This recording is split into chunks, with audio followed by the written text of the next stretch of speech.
Hello everyone.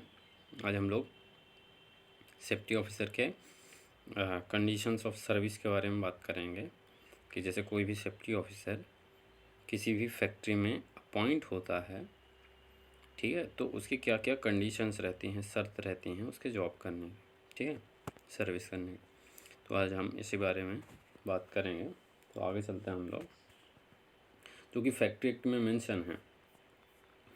Factory act rule number factory act का MPCG जो rule है 72 का, उसमें बी में मेंशन है कि condition of service aware the number of safety officer to be appointed in a factory is required by the notification in the official gazette exceed one of them shall be designated as a chief safety officer. बोल रहा है कि जहाँ number of safety officer appoint किए जाते हैं किसी भी फैक्ट्री में, जैसे कोई भी नोटिफिकेशन आपने निकाला है ऑफिशियल गैजेट द्वारा, तो वहाँ जहाँ एक या दो से ज़्यादा, एक या एक से ज़्यादा एक्सीड होते हैं कोई भी, तो उसमें से कैंडिडेट जो है एक चीफ सेफ्टी ऑफिसर लेवल का होना चाहिए, ठीक है।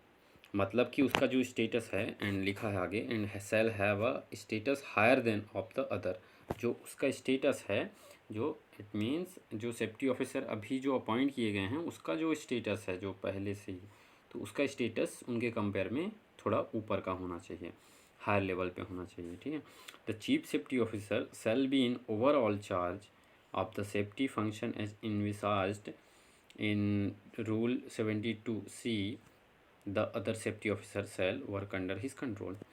जो कि मेंशन किया है, जैसे कि जो चीफ सेफ्टी ऑफिसर होगा तो हायर स्टेटस पे होगा, नॉलेज भी ऑब्वियस सी बात है कि नॉलेज भी उसको ज़्यादा ही होगा। इट मीन्स वो अंडर द रूल 72C जो कहता है कि ड्यूटीज़ ऑफ सेफ्टी ऑफिसर की क्या ड्यूटीज़ होना चाहिए, तो वो उनको फॉलो करेंगे जो चीफ सेफ्टी ऑफिसर हैं और उनके अंडर में काम करेंगे, ठीक है। B. The chief safety officer or the safety officer in the case of factories where only one safety officer is required to be appointed shall be given the status of a senior executive. The chief safety officer or the safety officer, जैसे कोई भी safety officer नियुक्त किया जाता है किसी factory में, let suppose कहा जाता है एक फैक्ट्री में, मतलब कि जहाँ 1000 वर्कर हैं वहाँ एक सेफ्टी ऑफिसर नियुक्त किया जाता है, ठीक है।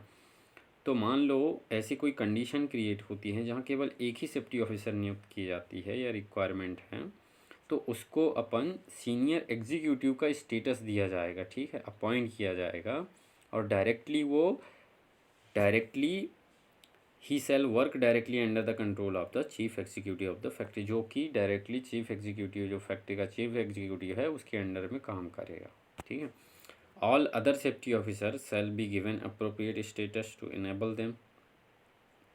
और ऑल जितने भी सेफ्टी ऑफिसर हैं to discharge their function effectively, वो अपने फंक्शन को एक तरीके से पे करेंगे, एक तरीके से नहीं, मतलब कि जो रूल्स एंड रेगुलेशन हैं उसको फॉलो करेंगे।